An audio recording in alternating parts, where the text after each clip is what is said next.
Greetings and welcome back to another segment of Wild Treasures of an Outdoorsman. My name is Peter Updike. We talk about hunting and fishing and all things connected. This is an all things connected video. Yeah, we're going bow hunting. We've been studying a little bit about how to become a better bow hunter. We've been tuning our skills with the bow and arrow, whether you hunt with a longbow, a recurve bow, or a cam bow from a tree stand, a saddle.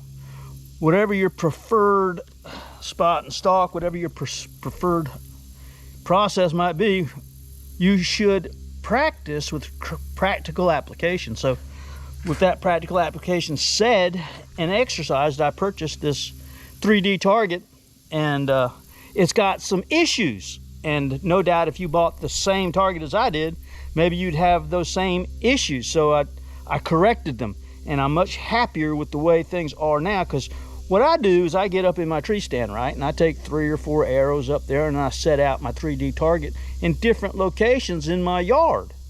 And then I shoot at it. I shoot at it quartering away. I shoot at it perfect broadside. I might shoot at it at any kind of different angle, right underneath the tree stand, far away, up in the tree stand. Yeah, it's just a multitude of things that you can do to help you become a better bow hunter, practicing with a 3D target.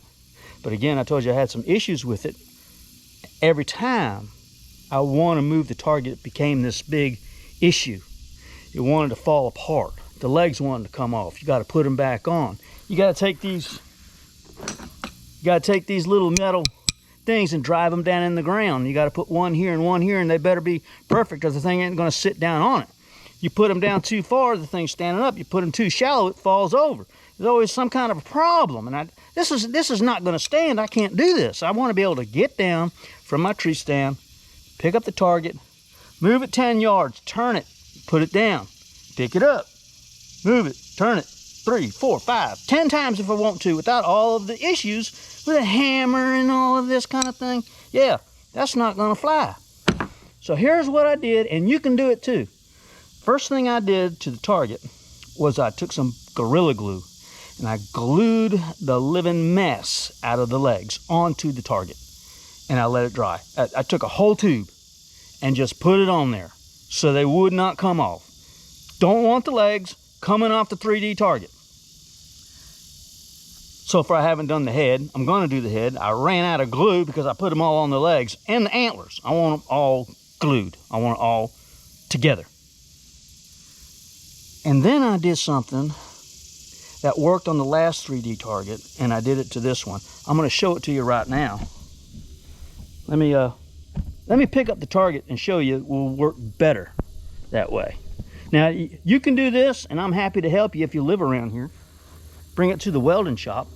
What I did was,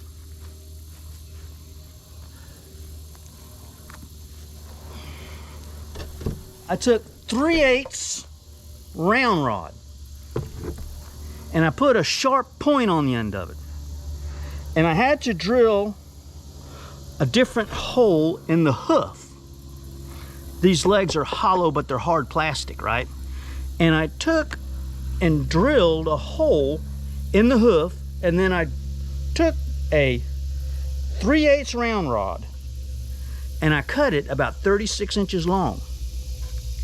And then I placed it through the hole, through the leg, and then I drove it into the foam with a hammer until I got what you see here. And then I did the same thing on this side.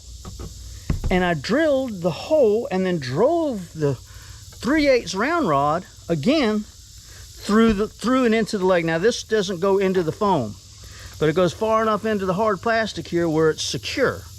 So the back side of this thing isn't as secure as the front, but I think we're good enough, right?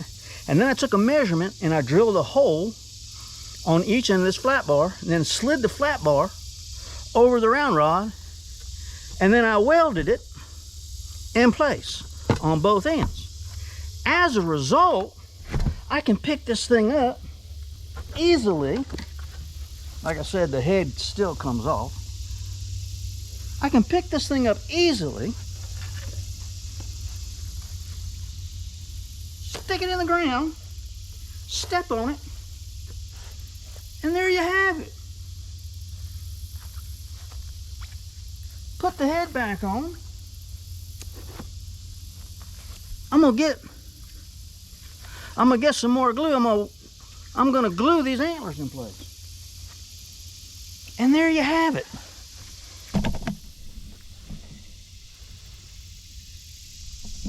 It sticks right in the ground every time. If the ground is too soft with these things, you hit it with a heavy arrow, it wants to fall over. If the ground's too hard, you can't get it lined up, what a pain in the neck. This solves that problem. I'm happy to share it with you. I am ready now to continue my process of becoming a better bow hunter without having to fight my equipment, fight my 3D target. So real quick, I wanted to show you my backyard. This is a great home, a great place to live. Check it out.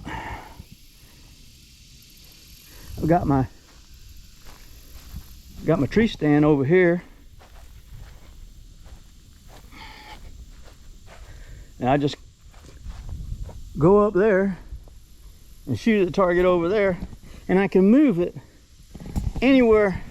I can move it anywhere I want in the backyard. And yeah, it's a good setup for that. Yeah, I live in a place where I have to look out for water moccasins when I mow the backyard. I have to walk around and make sure that there are no water moccasins lying on this edge right here. We got alligators back here. We got black bears. I stepped out of the house last night right about 5 minutes till dark, and I go out to the road, to go out to the end of the driveway, and I look down the road to see if anything's going to cross the road.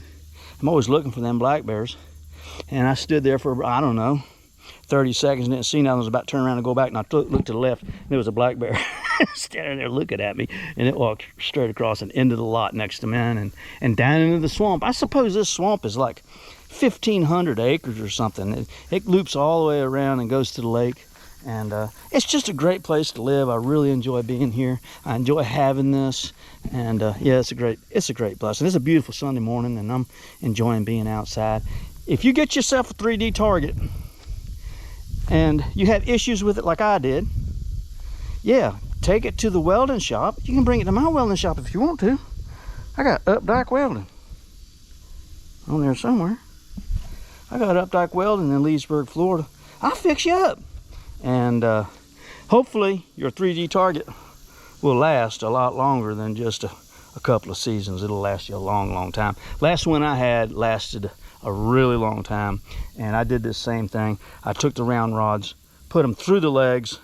The only thing I did different was I took some of that foam, spray foam that expands, you know, and I filled the legs up with that spray foam, and then I drove that round rod through the foam. But with this, yeah, I think we're gonna be okay. I could still do that.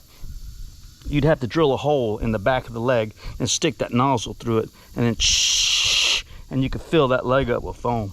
But the only drawback is there's a steel rod that goes up the front of the body of that target now, and if I happen to shoot and hit that steel rod, well, it can damage my arrow. But that's just the price you pay. All right, I love you guys. This is Wild Treasures of an Outdoorsman, where we talk about hunting and fishing and all things connected. This is certainly connected to that. All right, love you guys. See ya. Bye.